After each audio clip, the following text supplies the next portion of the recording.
guys, I'm here to review Game of Thrones Season 6, Episode 8. No one. Anyway, so we start off. I'm going to start off with the River Run stuff. Brienne of Tarth and Podrick Payne travel to River Run to deliver Sansa Stark's letter to Brendan Tully. And then we see the reunion of Brienne of Tarth and Jaime Lannister. And they have a conversation, and Brienne tries to give back his sword to Jaime, and Jaime says, no, that's yours. And I find it funny that the name of his sword is Oathkeeper.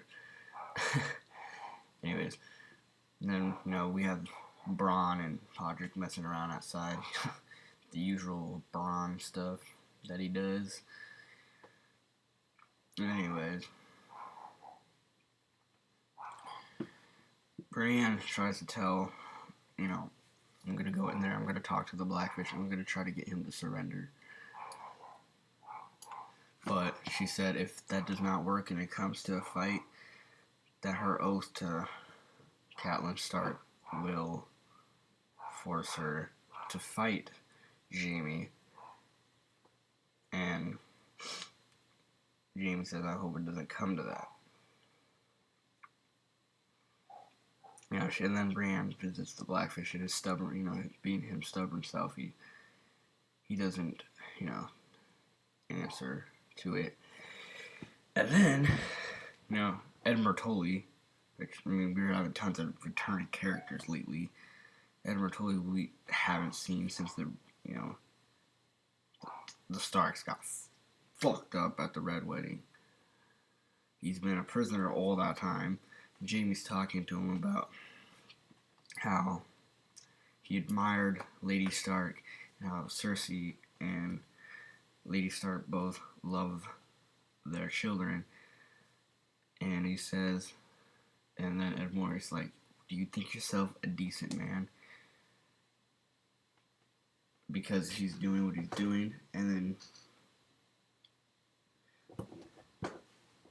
then Jaime goes, I will kill every Tully in here that stands in the way of him getting back to Cersei. And he said he will take Edmure's son and launch him from a catapult into the walls for just to get back to her, it's brutal. So then Edmure accepts Jaime's ultimatum, walks into the castle, orders the Tullys to lay down their arms, and the Lannisters take the castle. And then the Blackfish is ordered to be put in chains and hand over to the Lannisters, and Brienne tries to convince them to come with them to get away, but he insists on not running away from this fight like he had run away from the Red Wedding. And this kind of disappointed me that we didn't get to see the Blackfish go out. I would like to see him fight and see him die, but I guess there's maybe a reason for that. I don't know. But anyways, that was stupid. I thought that part was really dumb. Anyways. Oh, what I thought was dumb too is that last episode that they were threatening to kill Edmure and they didn't care. But then this episode they were like, we must obey him. He is the rightful Lord of River Run. I don't know. The writing felt slightly lazy this episode. Just a little bit lazy. And then, anyways, we go to King Landing. And in the middle of the Fate Militant come into the Red Keep and they're demanding to see Cersei and that she used to go to the High Sparrow and the Sept of Baelor. And she refuses, and then Lancel says, he's like, no, bitch. This is not a request. This is an order. And then she's like, I don't give a fuck. And then she's like, if you don't stand down, there's going to be violence. And she's like, I choose violence. And then freaking Gregor goes Darth Vader on this freaking queer. And he grabs him. And he's like, ugh. And he throws him. And, it was so gross. He grabs him under his chin and he rips his face off, which I'm surprised we didn't see because, we saw the mountains were going to blow in Oberyn Martell's head, which was pretty nasty. That was gross. And then he flashed to the little biatch that is King Tommen. And Cersei asks why asks her, I think it's her uncle, why she wasn't informed about this royal announcement that King Tommen's giving. And she's like, she says that she has to wait with the other ladies of the court. So I don't know. I mean, King Tommen is not King Joffrey. He's not as mean as King Joffrey, but I hate him just as much as I hate Joffrey. King Tommen's a little bitch. He needs to die. He's weak. He's weak as hell. He's stupid. And he's dumb. Anyways, he goes on with the speech saying that the crown and the faith are the two pillars that hold up the world, and that if one fell, the other would fall too. And he goes on about this other stuff. The father judges them all. They break his law. They're going to be punished. All that good stuff. And then he says, one moment, please.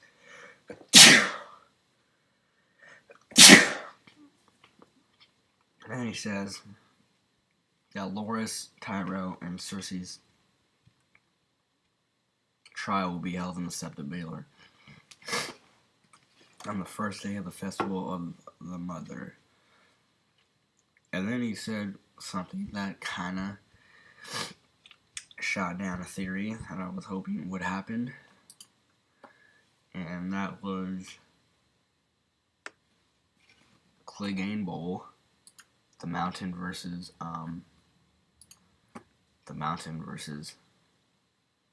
the Hound.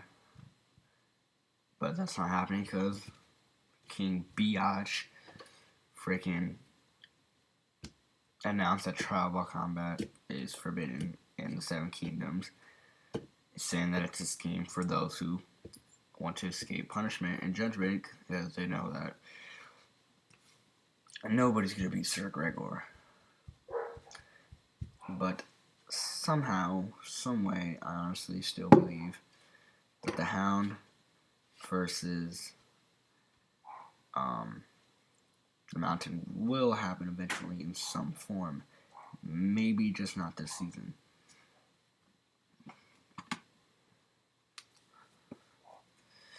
But, and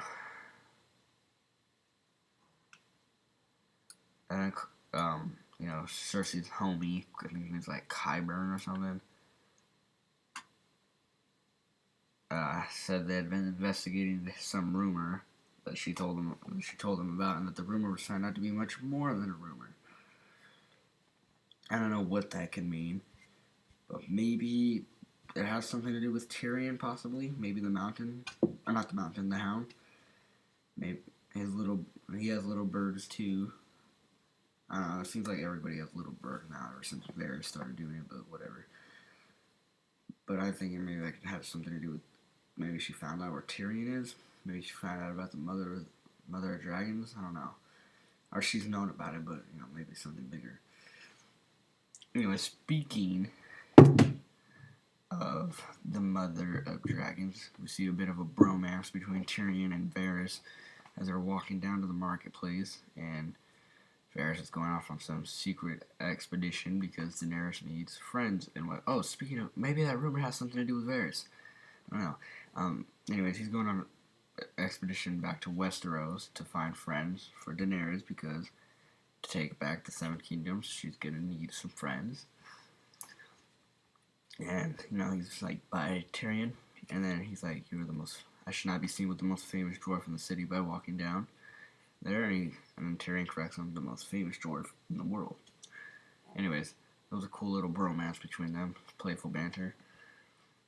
And then Tyrion meets up with Grey Worm and Missandei, who is insanely pretty. I mean, Missandei is so pretty. Anyways, he tells them to drink. He's like, trying to get them to relax, cool down, because they're so tense. You just need to relax. You know what I'm saying? Anyways, great. They have this whole scene where they drink and they make jokes, and it's nice to get to know each other. And chaos ensues, as usual, because the slavers have gathered a huge fleet and have attacked the city of Marine to come get their property back. And, Tyrion admits that, oh shit. Yeah, okay, I fucked up. This diplomacy idea I had a few episodes ago did not work. And, oh shit. And, Grey Worm proposes defending the pyramid instead of fighting on the beach, which I think is smart. Probably wouldn't be a good idea. It's huge. And then at that point, they start hearing movement on the roof of the pyramid, and then the Unsullied bow down. I'm like, oh shit. And then guess who walks through? My girl Dany. And she does not seem happy because, well, the slavers are attacking. She's probably going to be a bit mad at Tyrion. Which I can't blame her, because Tyrion fucked something. And then we got some awesomeness with the Hound. Kills a few dudes who were with the Brotherhood. Then we see the introduction of some other former characters. We see Dondarrion, who I think we saw last time in Season 3, maybe. Yeah, Season 3, when the Hound killed him and he was resurrected. And then they negotiate about who they're going to let the Hound kill. And then they say they let him to kill 2 of them, but he can't butcher them. So he hangs them, and then he has a meal with the creek with a meal by the creek with him, and he talks, Beric tries to get the Hound to join the Brotherhood, and he's telling him that they're fighting for a greater cause, and that the cold wind's rising in the north, the winter's coming, and all that good stuff. And Beric recognizes that Sandor is a warrior and tells him they are fighting things that seek to destroy all life. And he tells Clegane the same thing Ray did, that it's not too late for him to help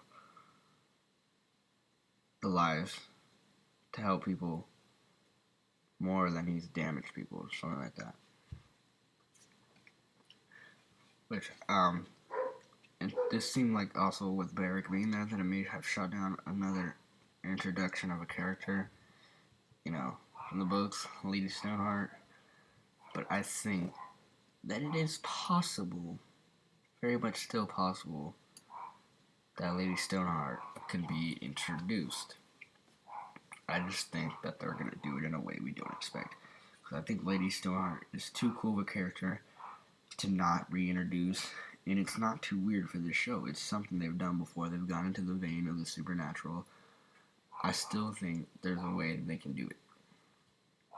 I can make a separate video about that, but we're going to get to the Bravos. Where Lady Crane has helped Arya and, helps Arya soothe up her stitches, gives her milk of the poppy. The next morning, the Waif finds her, kills Lady Crane, and we follow a huge chase. We see a huge chase scene. Arya jumps out the window, runs through the streets, and you know what the Waif reminds me of? She reminds me of the T-1000 from Terminator 2. She's like chasing John Connor. Has a serious face. The Waif has a serious face, and she's running like T-1000, which was pretty funny, but it was cool. And it was slightly disappointing that we didn't get to see the Waif actually be killed by Arya, because I thought that would have been very satisfying. Because she lures her into this room after she's reopened her stitches, and she's, cuts the candle light off. Because, Arya was blind for some time, so she has that advantage over her since she's hurt. And then we cut and we see Jaqen in the Hall of Faces, and he's looking at the faces, and boom, there's the Waif. And he turns around, Arya's behind him, and Jaqen admits that he sent the waif to kill her, and then he says, you have finally become no one. And then she's like, nah, fam, I am Arya Stark of Winterfell. Nega. And then Jaqen just goes, and then she's like, and boom. End of the episode. Anyways, this was a fantastic, not a fantastic episode. I don't know why I said fantastic. A decent episode. It was not terrible. It wasn't awful. It's a solid 8 out of 10 for me. Some of the writing could have been a little stronger. Some things didn't make total sense. Yeah, so, and, the Jaqen thing about him saying she's no one, and that she's passed the test to join the, Faceless, I didn't buy that totally. It didn't make sense considering he'd send the waif to kill her. Anyways, I felt like it was just said so that you can get her to say Arya is the Stark of Winterfell. Stuff, all that. Anyways, a solid 8 out of 10. I'll be back with a review of next week's episode of Game of Thrones, Season 6, Episode 9, The Battle of the Bastards, which the promo was totally awesome for. I cannot wait to review that episode. I'll see you guys later. Until next time.